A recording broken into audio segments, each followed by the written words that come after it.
Hey everyone, my name's Sam. Thank you so much for tuning in. This is part 4 of my video series of me going down to Costa Rica to Rythmia Life Advancement Center.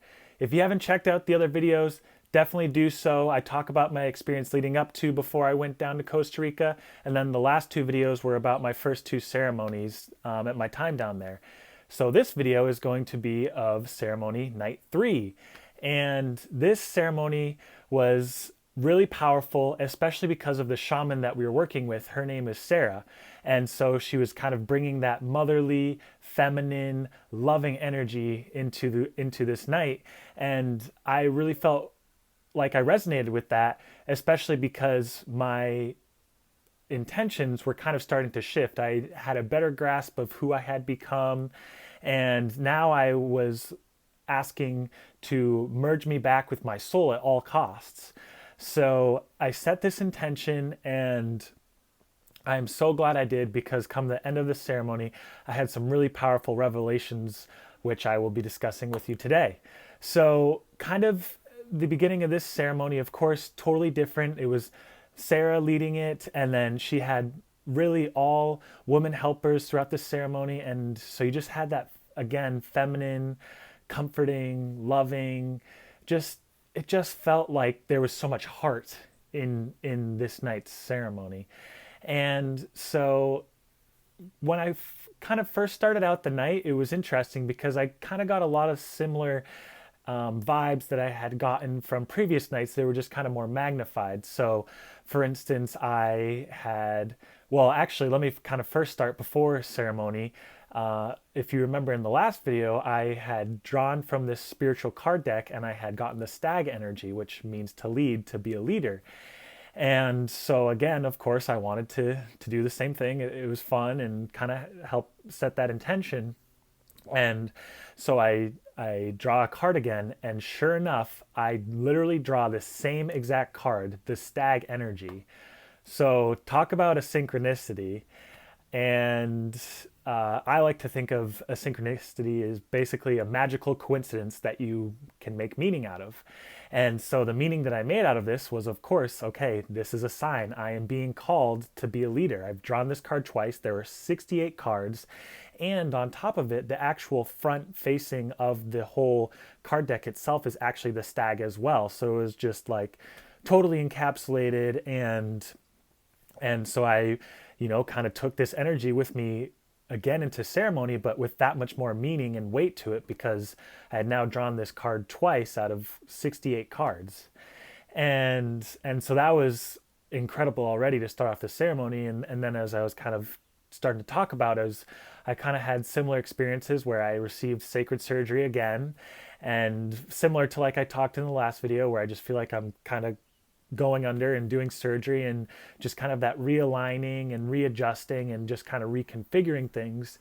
And one thing I actually kind of wanted to talk about, there was a whole theme of all my ceremonies, and it actually ties into the last video, so I'll kind of hint towards it. And that was that during my ceremonies, in my bed, I would actually be kind of like rocking myself back and forth, kind of like maybe I felt like I was in a womb, or like I was being rocked by Mother Ayahuasca. I'm not really sure. It was just a way that I was soothing myself. And so I really noticed that, especially going through sacred surgery, or times in the experience when I was kind of feeling more pain or discomfort in my body.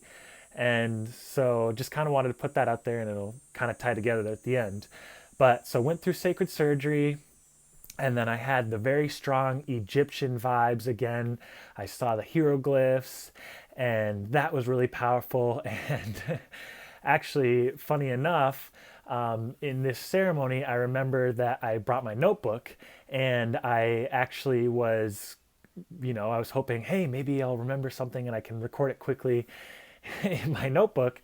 And so it happened twice, but basically I went to my notebook, and I, was like, okay, because I had stuff written in there from before, and I was like, okay, I just have to get to the blank empty pages. And sure enough, I kept flipping and flipping, and it was like there was just this ancient writing, whether it was hieroglyphs or something else, in my notebook. And it was like, nope, there's no blank pages. This thing is filled with like ancient knowledge, and you're not taking anything away.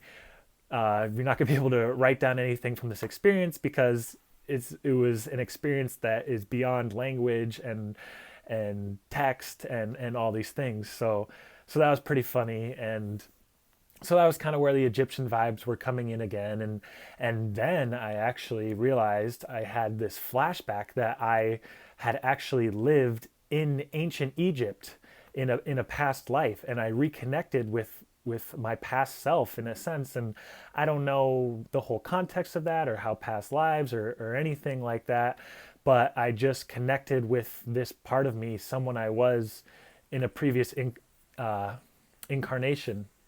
And this person was very powerful. They seemed to be some sort of Egyptian elite or type of ruler, and I just remember that they were constructing pyramids, and and I also kind of felt like the Egyptians and their connection with spirit and nature and kind of their dance with consciousness. I felt like that's kind of where I was. Like I was in this safe space where people could come to further explore consciousness and maybe constructing the pyramids, or somehow this past self of me was involved in that. And I think that really tied in with Rythmia as well, because that's kind of how Rythmia felt, is like it's this safe healing center where you can go to expand your consciousness and to heal and grow. And that was kind of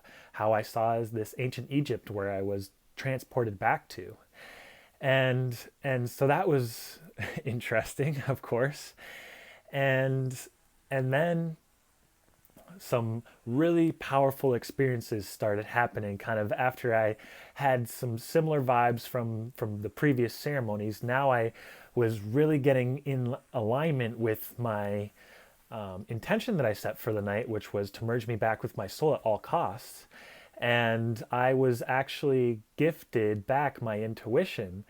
And that was really powerful and profound. It came to me, it was like my prefrontal cortex, wherever the intuition is stored, or what part of the brain, I'm not sure, but that's how it came to me. And it was like it just came back online. Like it was like, you know, here you go, here's your intuition back. And I could not be more thankful, because I had separated from that. I think a lot of human beings, especially in Western society and where I'm from, the United States, I think we've just totally disconnected from our intuition. And it's like this, how I see intuition is it's this deep, deep knowing. And this knowing is actually like you're being guided, like you're being guided by your higher self or by a spirit or something higher than your actual self. You're connected into this, I guess you could say, nature, or this life force, whatever the undercurrent of all of this existence is. Like you're tapped into that. And so now I guess I'll kind of talk about how, as what I was doing before, is because I was leading with my ego.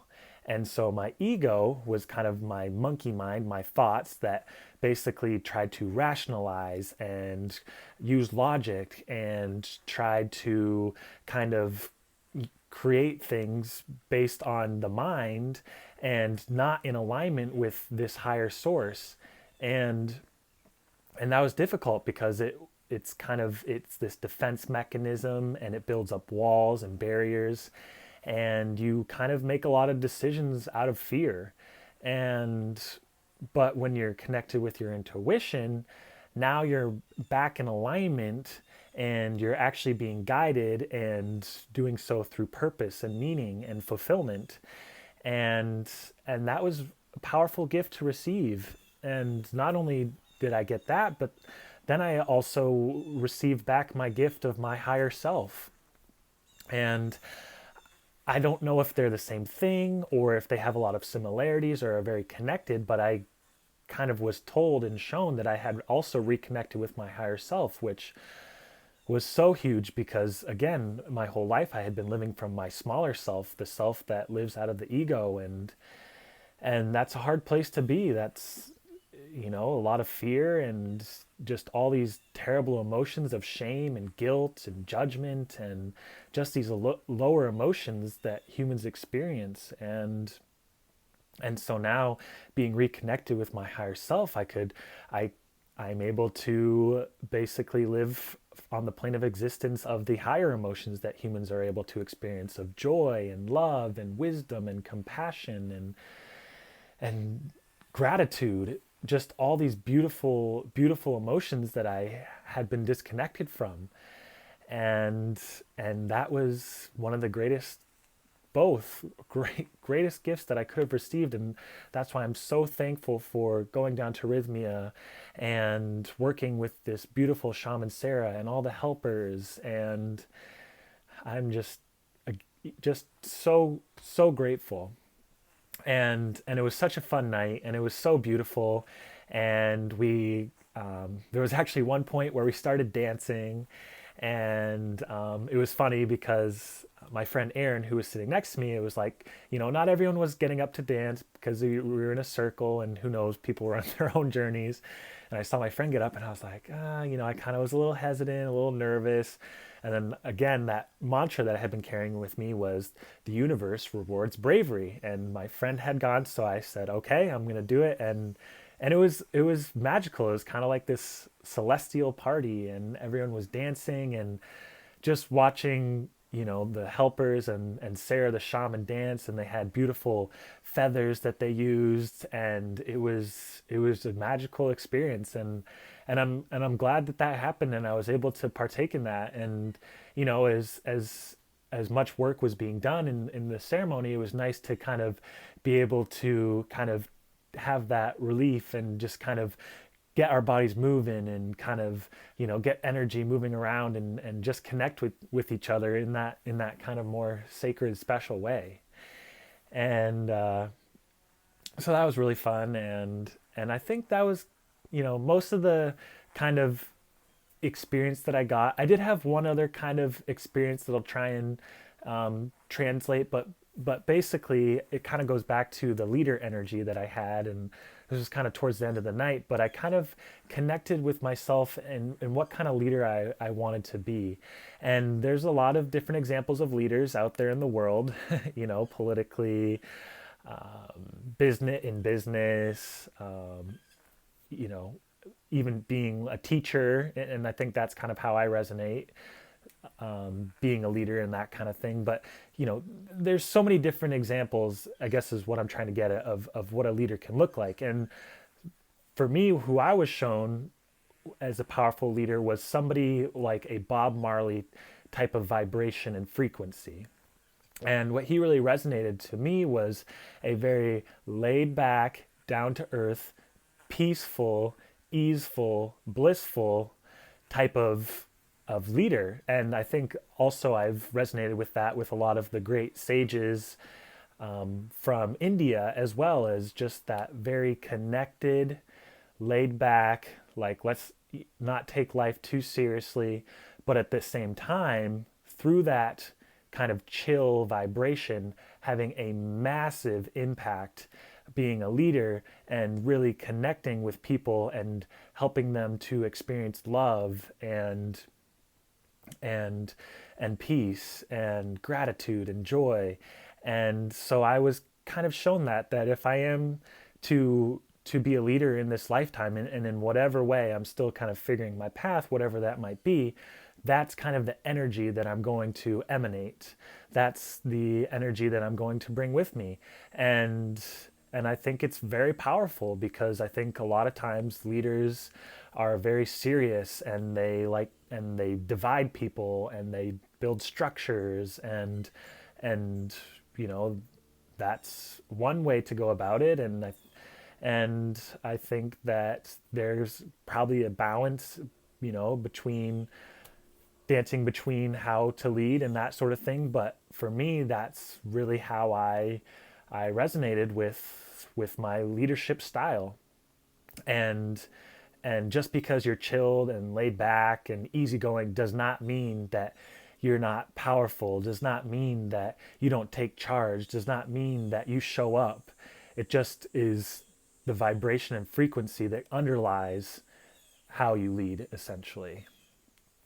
So, oh, and the last kind of thing that I got from ceremony was I really connected with kind of some animal spirits. And the one that really resonated with me was actually the moth, because I've always thought of the butterfly as the symbol of evolution, right? Because you have the caterpillar and then it goes into the cocoon, and it's a painful experience to transform its body in the way that it does. And eventually it goes through that discomfort and emerges on the other side as this beautiful butterfly. And I think it's a wonderful metaphor for human beings, because of course we also are meant to evolve, whether that's in so many ways. For me, the biggest way would be to evolve our consciousness, and that's kind of always been my symbol of evolution. But now actually I was like, well, what about the moth? Doesn't doesn't the moth do the same exact thing? And of course, except the beautiful thing about the moth, and also my experience, because